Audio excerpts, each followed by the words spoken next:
Hi, everyone. My name is Ben Barber, and this is Deb Burton. Hey, Deb. Hi, Ben. How are you? I'm good, thanks. So today we are going to be talking to you about the how to get the vaccine in West Warwick. And Deb, take it away. Thank you. So I reached out to Chief Varone over at the fire station. And thank you, Ben and DMB Media, for sponsoring this video.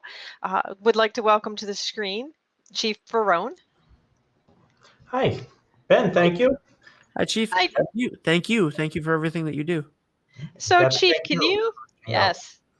can you please tell everyone who's watching today, well, right now it is Tuesday afternoon, what is the current accurate way for residents of West Warwick to get a COVID vaccine shot? All right, so right now we have two options for people. You can go on the town's website, which is westwarwickri.org, and you can click on the COVID links, and you can come to an online submission form. That form is downloaded every day and added to.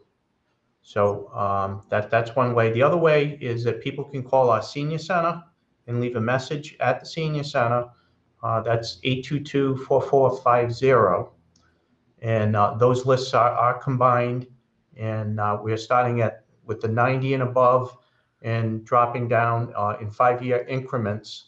So we did 90 and above, and we had about 140 people in town, the oldest being 103 so far. So, it is a difficult demographic to try and get a hold of. We're hoping that, with the availability of being able to call in and give their information, that makes it a little easier for that population. We're right now hopefully appealing to maybe somebody who knows people in that age category, so that they could go online, fill out the form, or call the senior center, and we'll be reaching out to make appointments for that population. So when you say go online, what type of information will be required for the people who are registering online? So maybe I need to register my uncle. Do I need So his health insurance card? you do not need a health insurance. So all of the vaccine is coming from the federal government. So there's no cost to the public. There is no reason for you to give any personal information as far as social security number or any medical records or medical insurance information. The basic information that's going to be given is your name, date of birth, address. There's a series of questions, health related, about allergic reactions that maybe you've had if you've had COVID in the past. But Ben, that is terrific as you're scrolling through. These are the questions that you will be asked over the phone when we do call you. Okay. And so how will people know that it's a reputable person from West Warwick who is actually reaching out to them versus these awful scam artists who are trying to get away with who Yeah, knows what? unfortunately, there are people calling. Again, we will not be asking for payment in any way, shape, or form. We will not be asking for a social security number. We will not be asking for any medical insurance information. Okay, none of those are needed. Your name, your date of birth, your address. Some allergic history, some medical history. Are really the bulk of the questions that will be asked. So. Okay. And No so credit, someone no gets credit card through. numbers. No credit card numbers. Oh, darn. How am I going to Florida? So when people get through online and they go through that whole process, are they scheduling an appointment or are they scheduling the opportunity for the town to notify them that they are going to schedule an appointment? Yeah, so this is to get on the waiting list. Okay, so we will again, every day we're refreshing, and when we get that over 90 population, we're going to them first. We're going then to the 85 to 90, and then the 80 to 85. Now, some spouses that are taking care of like an older spouse, in the 70s have been included, and we will include someone in that group like that. So our mission is to get as many shots in the arms as possible. The Rhode Island Department of Health is giving us 200 doses a week. So we are operating on alternating Tuesday and Thursdays, starting with the Thursday. So the first week it's a Thursday, next week it's a Tuesday, next week it's a Thursday, next week it's a Tuesday, and we're done with the first round. We are hoping to get more doses, going forward. I think you're on mute. Oh, yeah, that's okay. All right. We're just going to continue, hopefully helping the public get as much as we possibly can. Awesome. So, and people don't really need to be that concerned, right, about the alternating schedule, because you will be contacting them to give them an appointment. So they will know if it's a Tuesday or a Thursday. You don't have to be confused by that, because you're going to be given an appointment. Yes. Yeah. There's no point in showing up unless you have an appointment. We have exactly 200 doses, and we are registering exactly or making appointments for exactly 200 people, 200 vaccinations. Now, one other thing that we did notice, we were part of the regional pod in East Greenwich, and that the population we're dealing with likes to be early.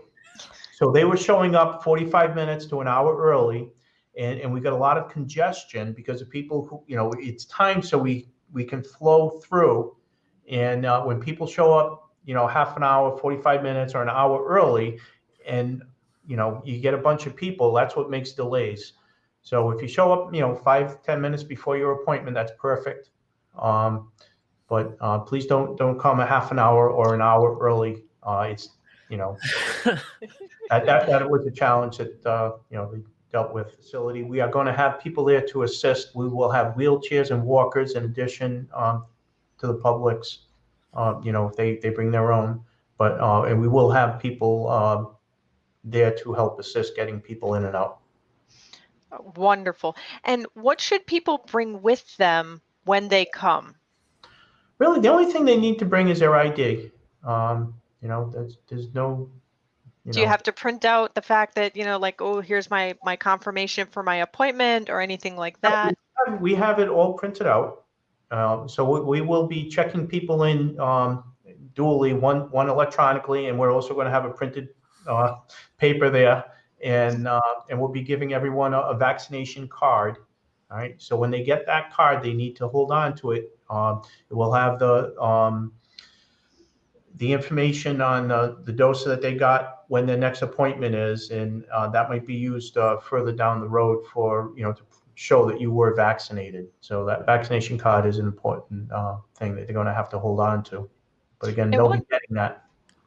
And one super important thing I also wanted to say about the vaccine cards is don't share the picture of them on social media. That's a very good point, because then yes, people will be yes, that, I'm sure. Yeah. Is there anything else that you would like for people to know, and also when this, because obviously this is ever changing, and 200 vaccines a week is not going to be the amount forever, and there's going to be more supply and more people to be vaccinated in different age groups.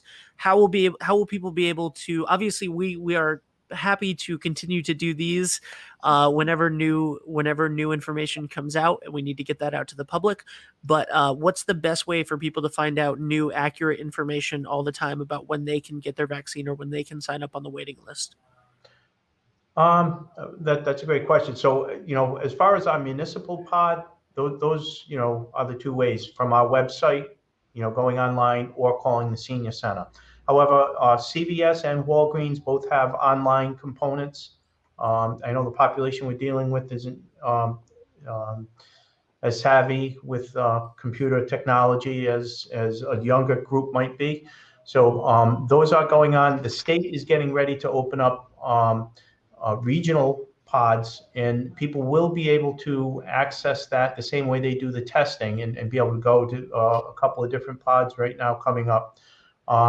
There is a little confusion as far as or lack of coordination between the CVS Walgreens vaccination process in ours. And that, so if you do sign up with us and you're able to get another vaccination with CVS or Walgreens, we would really like you to give us a call so that we can remove you and put somebody else into that position. Right now, we have about 1,440 people that have registered through the senior center and online. We have 800 vaccinations. We have, vaccine for 800 people. So, we're probably not going to get through everyone. But, we're going to try and get as far as we can. Already, we've had almost 100 people that have gone with CVS Walgreens. As the state also opens theirs up, people are able to get vaccinations there. Just let us know so we can take you off the list. If you do not have an appointment, you do not need to call us. Only the people who have already gotten an appointment with us need to call us so we can free that appointment up. And Awesome. So that sounds like good old-fashioned civic responsibility of, really looking out for your neighbor and saying, hey, I got mine, at the Dunkin' Donuts Center, so let me make sure that one of my neighbors is able to get theirs, and let them know. Absolutely. Great point. So I just want to, this couldn't be easier. Call the number 401-822-4450 between 8:30 a.m. and 4 p.m. Monday through Friday, or go to the website. And I just want to show you guys the website one more time, westwarwickri.org. You come to this homepage. There's a little button right here, COVID-19. Click that, vaccine information, vaccine waiting list, and fill out this form. And then hit submit down at the bottom. And that is it. It could not be more simple. And if you need help, call that number. Terrific. All right. Thank you. Thank you so much for joining us, Chief Verone. This has been wonderful. And thank you to D&B Media for being our sponsor for doing this. You don't have to thank me, but we appreciate it. And I'm sure we'll talk to you again soon when there's more information. Okay. Thank you. Thank you. Thank you.